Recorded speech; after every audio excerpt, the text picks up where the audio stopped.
messieurs, bonsoir et merci de nous recevoir chez vous. Bienvenue aux informations que nous ouvrons par cette première prise de contact entre le président du CNRDRE et le professeur Dioncounda Traoré, président de l'Assemblée nationale. C'était ce matin à Kati.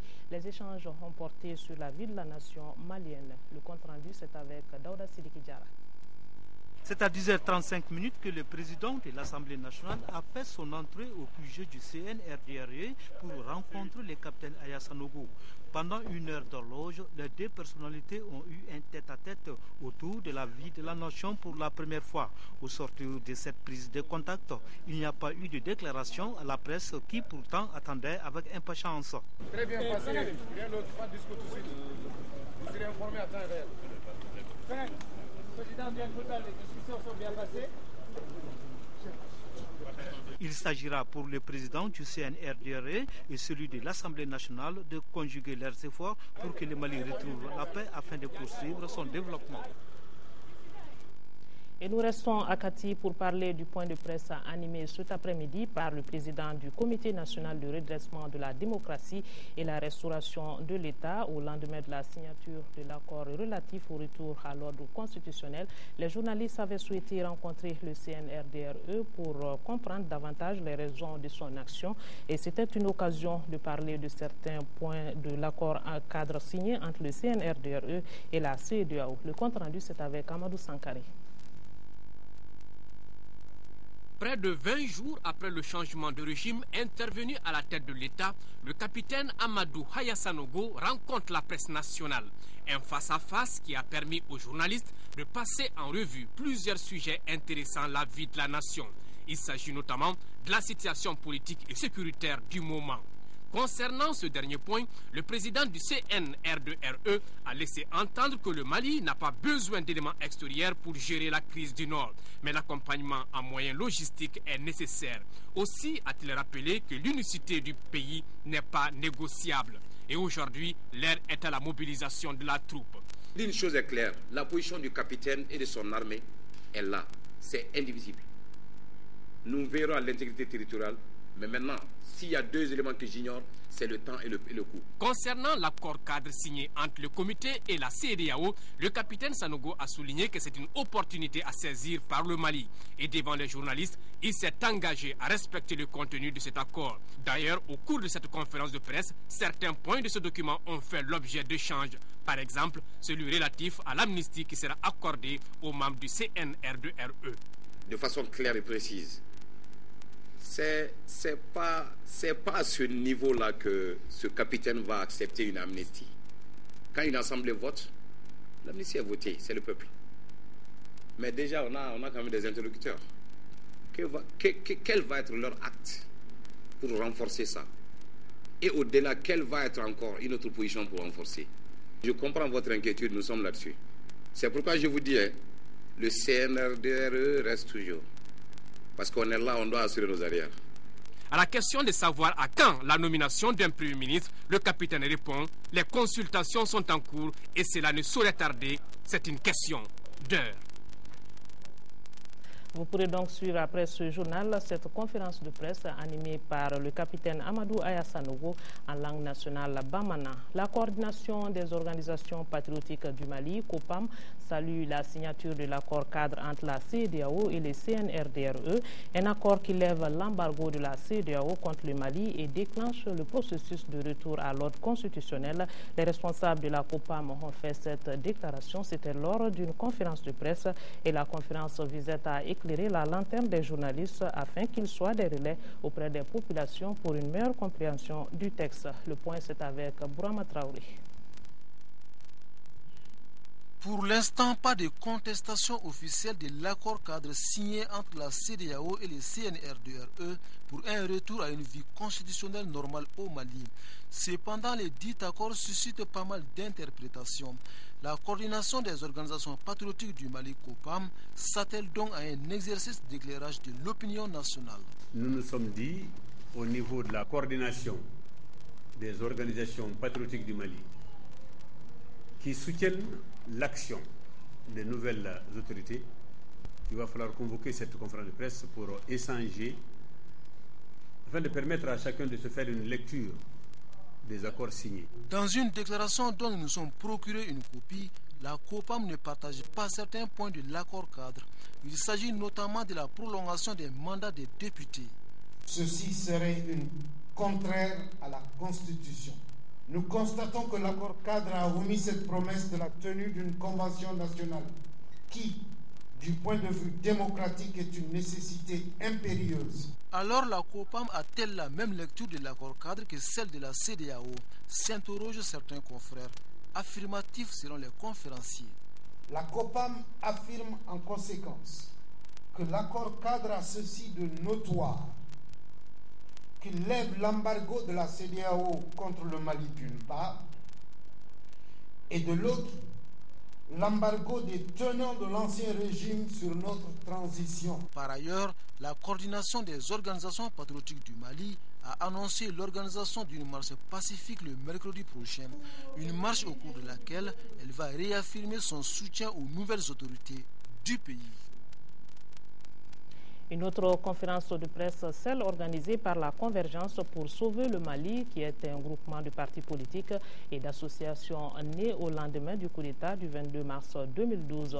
Les responsables de la Convergence ont donc rencontré cet après-midi les journalistes au centre des échanges, les motivations de la création de la Convergence, le contenu de l'accord cadre signé entre le CNRDRE et la CEDEAO, une avancée significative dans la résolution de la crise que traverse le Mali. Mohamed Diarra. Rien ne sert de se disperser, il faut aller en rang serré pour la cause de la patrie. Voilà qui sous-tend la création de la Convergence pour sauver le Mali.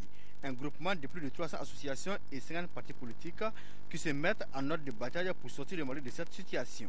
Pour sauver le Mali, nous pensons que notre regroupement est aussi un regroupement d'avant-garde. D'avant-garde contre toute dérive démocratique, pour qu'à l'avenir, nous ne vivons pas ce qu'on a vécu le 22 mars dernier. Notre regroupement fera en sorte que personne n'essaye de tirer une couverture sur soi-même au détriment du peuple. La Convergence pour sauver le Mali partage la vision du CNRDRE, une vision qui consiste à lutter contre l'impunité, la corruption et autres maux qui minent la société malienne. L'accord cadre intervenu entre le CNRDRE et la CEDEAO prend en compte quelques préoccupations de la Convergence pour sauver le Mali. Ces propositions insistent aussi sur la nécessité que nous allions à l'apaisement du climat social à travers l'élargissement des détenus, à travers la sauvegarde et la préservation de l'intégrité physique de tous ceux, de toutes celles qui sont aux prises avec les militaires, à travers aussi la définition d'une immunité aux membres du CNRDRE à la base du coup d'État. Toutefois, la Convergence pour sauver le Mali relève ce qu'il appelle des zones d'ombre dans l'accord signé. Après les 40 jours, quel est le sort du président de la République par intérim? La question n'est pas tranchée. Dans la mesure où l'article 6 dit que des organes de transition seront désignés. Des organes de transition autres que ce président par intérim. Le rôle du président par intérim doit être précisé, surtout pendant la transition. Notre regroupement reconnaît l'accord cadre et entend accompagner sa mise en œuvre. La Convergence pour sauver le Mali prône le dialogue dans la résolution de la crise tout en mettant le Mali au-dessus des intérêts personnels. Après l'accord maintenant le Nord avec cette déclaration, personne ne viendra nous imposer des nouvelles pratiques de l'islam. Ces propos sont ceux des leaders religieux du Mali réunis en groupement. Ils ont tenu ce matin une conférence de presse. Le groupement proteste contre toute forme d'instauration de la charia par la violence. De ce fait, les leaders religieux du Mali condamnent les exactions communes sur les populations du Nord au nom d'une religion importée par des bandits armés. Les religieux prônent le dialogue entre tous les Maliens pour une sortie de crise. Agali Agagissa était présent, son compte rendu. À travers cette conférence, les leaders religieux veulent donner leur position sur la situation sociopolitique du Mali. Ils condamnent les nouvelles pratiques de l'islam imposées aux populations du Nord depuis un certain temps par des salafistes qui contrôlent les 3 régions de cette partie du territoire malien. Notre organisation ne comprend pas comment des gens qui se disent musulmans peuvent prendre des armes contre leurs frères musulmans. Qu'est-ce qu'on peut apporter de plus au plan religieux à une ville comme Tombouctou, qui est la ville de 333 saints? Cette méthode d'instauration de la charia par la violence est contraire aux préceptes de l'islam.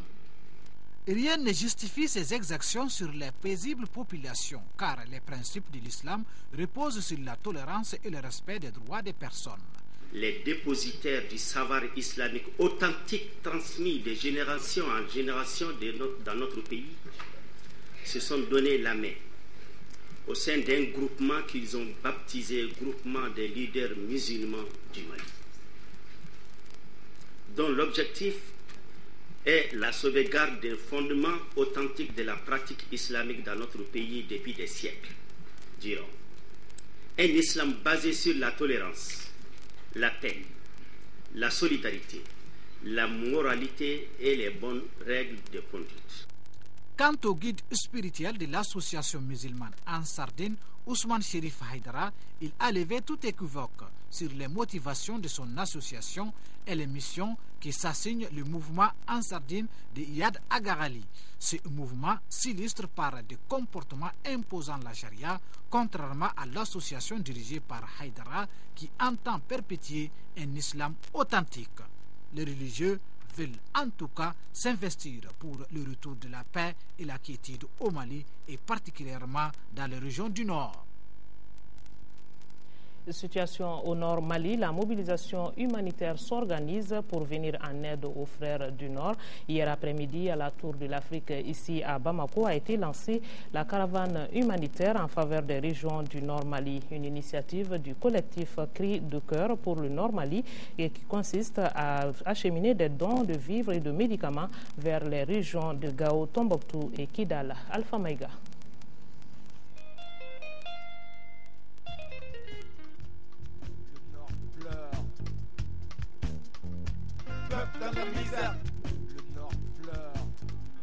Des notes musicales qui illustrent bien ce que les populations de Tombouctou, Gao, Kidal vivent aujourd'hui. Les gens sont en train de mourir, des camions sont bondés, des listes d'attente pendant 3 semaines, les gens n'arrivent pas à sortir, n'ont pas d'eau, ils n'ont rien. Des femmes meurent en donnant la vie. Hier, 4 femmes ont perdu la vie en donnant la vie en couche. Et c'est pour leur venir en aide en atténuant leur souffrance que cette cérémonie a eu lieu. Une initiative du collectif Cri de cœur qui compte acheminer des dons de vivres et des médicaments aux populations en détresse. Nous avons lancé cette opération pour dire, nous qui sommes fils, filles et ressortissants de ces localités, nous qui sommes redevables de ces communautés, il faut que nous agissions. Il faut qu'on envoie des médicaments, c'est très très urgent. L'opération s'appelle Cri de cœur, faites parler vos cœurs. Maintenant rien n'est fait, bientôt on va dans la 2e semaine, rien n'est fait. Est-ce que nous devons rester les bras croisés? Est-ce que nous devons rester impuissants parce que des gens ont peur de mourir? Outre les vivres, la musique pour donner vie, c'est-à-dire animer. Une animation au cours de laquelle des simples spectateurs réagissent en y apportant leur contribution. L'artiste du jour qui anime n'est pas resté indifférent au sort de ses parents dans le Nord.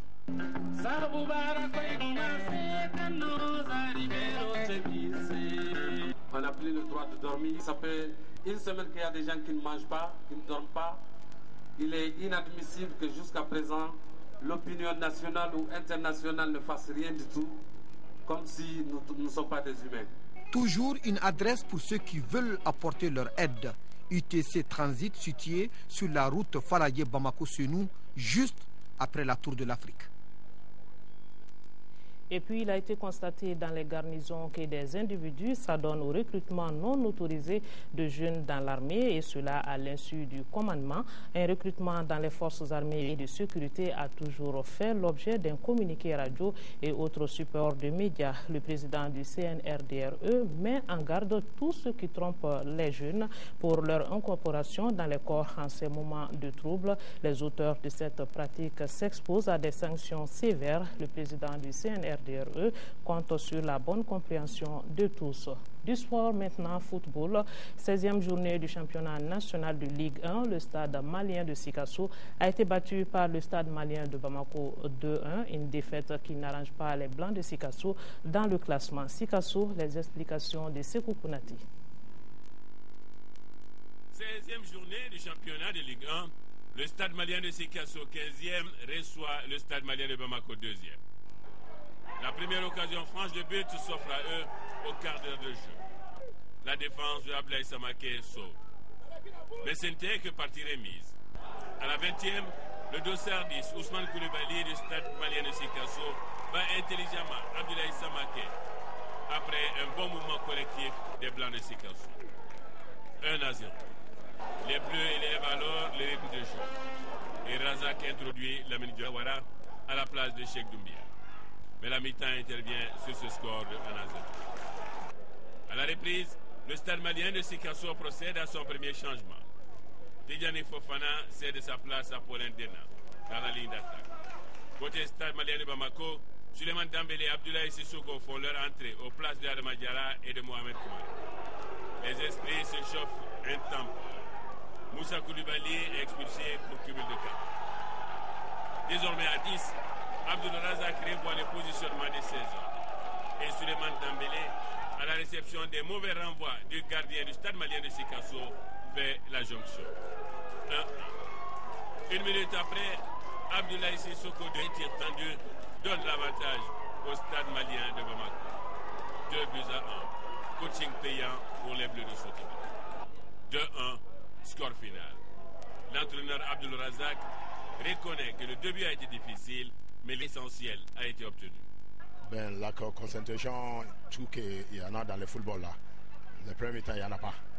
Donc on a fait changement à la deuxième mi-temps.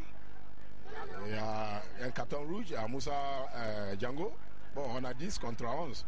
On a fait 2 changements. Solo a rentré avec Sissoko. Ils ont gagné le match pour nous. Donc vraiment, c'est deuxième mi-temps, je vais dire ça va. Donc ça a donné le moral quoi, bien. Je vais remercier les joueurs même, ils sont tout donnés. Donc fatigués en voyage, mais on a tout donné ce soir-là. Et pour le stade malien de Sikasso, l'espoir du maintien est toujours là.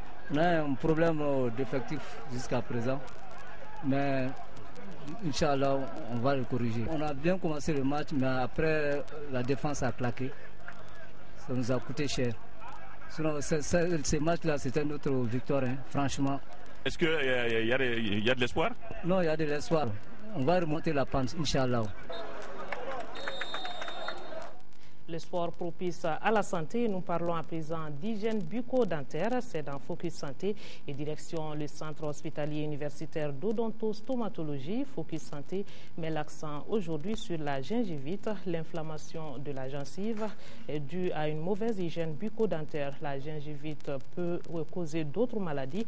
Il est donc indispensable de prendre soin de la gencive pour éviter des problèmes. Focus Santé, c'est une réalisation de Tchessira Emmanuel Dambélé.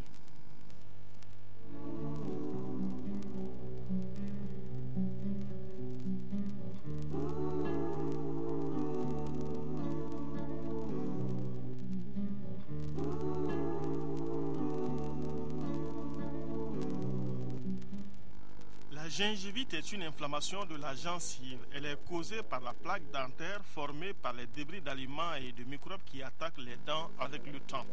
Mais il y a 4 conditions essentielles pour que la plaque dentaire provoque une gingivite chez une personne. Il faut maintenant qu'il y ait dans cette plaque la présence des bactéries qui sont virulentes.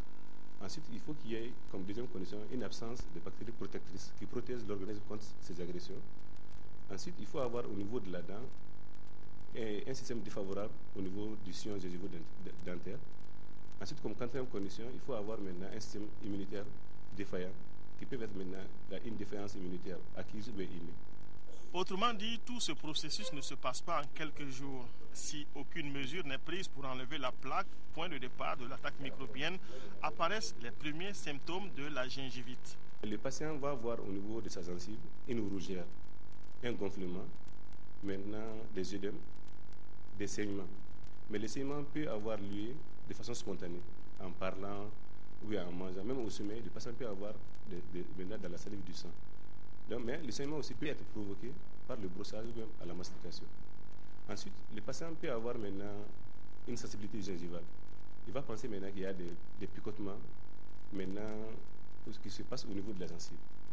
Et souvent des douleurs dans la phase aiguë.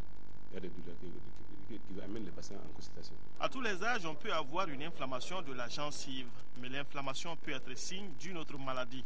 Dans notre pays, la prévalence de cette maladie est très élevée. Environ 80% des personnes qui viennent en consultation au centre hospitalier universitaire d'odontostomatologie de Bamako ont une gingivite. La prise en charge de la gingivite passe par une sensibilisation du patient sur sa maladie. Pour éviter les gingivites dues aux plaques dentaires, la prévention, c'est le brossage efficace et un détartrage régulier. La gingivite, la principale cause maintenant, c'est la cause bactérienne. C'est le dépôt de plaques tartes qui est appelé biofilm aujourd'hui. Donc, le conseil qu'on peut donner aux malades, c'est de faire avoir maintenant une bonne hygiène bucco-dentaire.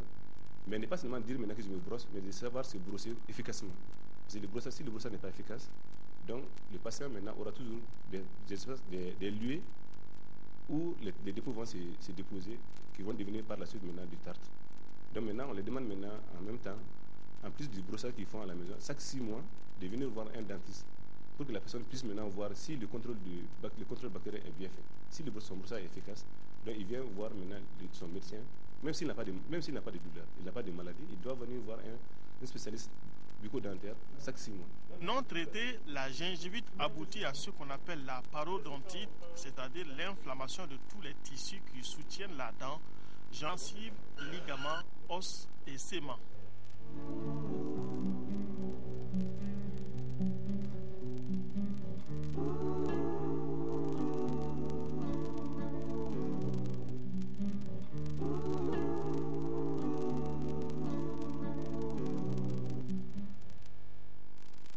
Le monde de la presse en deuil, Lamine Coulibaly, l'un des doyens de la presse malienne, n'est plus. Il est décédé hier soir à l'âge de 61 ans. Ce célèbre présentateur radio et télé a tiré sa révérence des suites d'une longue maladie. Amis, parents et collaborateurs l'ont amené à sa dernière demeure. C'était cet après-midi au cimetière de Sotuba. Ibrahim Traoré pour le compte-rendu.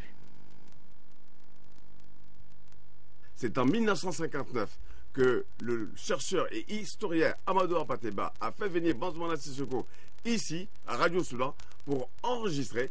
Et c'est l'épopée qui a été désignée indicatif de Radio Mali. C'est une histoire, il faut le savoir. Une grande et très belle voix de Radio Mali vient de s'éteindre. Journaliste émérite, Lamine Coulibaly est décédé ce lundi à Bamako à l'âge de 61 ans. Il a été accompagné à sa dernière demeure par une foule composée de ses parents, amis et collègues. Le moment est plein d'émotions et de souvenirs. Il avait la radio dans la peau et il a fait de la radio sa passion. Avant le slogan de l'ORTM, la passion du service public. La volonté de Dieu est faite. Il nous faut nous plier et prier pour lui. Je retiens de lui quelqu'un qui sait partager. Mais si réellement quelqu'un avait la passion du métier, c'est bien lui, Lamine Coulibaly. Pour moi, Lamine, c'est beaucoup de choses. Comme on aime souvent se chahuter, il me disait toujours « Baba, j'étais introduit à la radio ». J'ai dit « Lamine, j'étais introduit à la télé ». C'est quelqu'un qui était très plaisant, très agréable. Et ses souvenirs, on les racontera encore longtemps. Un collègue exemplaire. Je pense que la radio ou la télévision n'aura jamais un deuxième Lamine. C'est un peu comme un Thierno Ahmed Cham. Lamine était unique en son genre. C'était un grand professionnel. Il avait très bon cœur. Il a été très consciencieux, il a été un patriote, il a fait de son mieux pour le pays. Je pense que la presse n'aura jamais un deuxième Lamine Coulibaly, c'est pas possible. Ces pleurs et ces témoignages attestent que Lamine Coulibaly a sans doute marqué et inspiré sa génération. Il fut et restera surtout un modèle pour ses cadets. Quand nous on est arrivés, les années 87, il nous a accueillis à bras ouverts. Et de 87 jusqu'à son départ de l'ORTM, on est resté avec lui, on participait à son journal tous les dimanches. Et c'est de là même qu'est partie l'idée du journal que moi-même je faisais plus tard, 13h dimanche. Donc vraiment, Lamine, il était tout pour nous. Lamine Coulibaly repose désormais au cimetière de Sotuba. Tous l'ont quitté en priant simplement que le Tout-Puissant l'accueille dans son paradis. Vient donc de disparaître, était un véritable autodidacte en matière de journalisme, un self-made man dont l'exemple a fait école et influencé plusieurs générations d'hommes de médias. Lamine Coulibaly au peigne fin de Souri Ibrahim Keïta.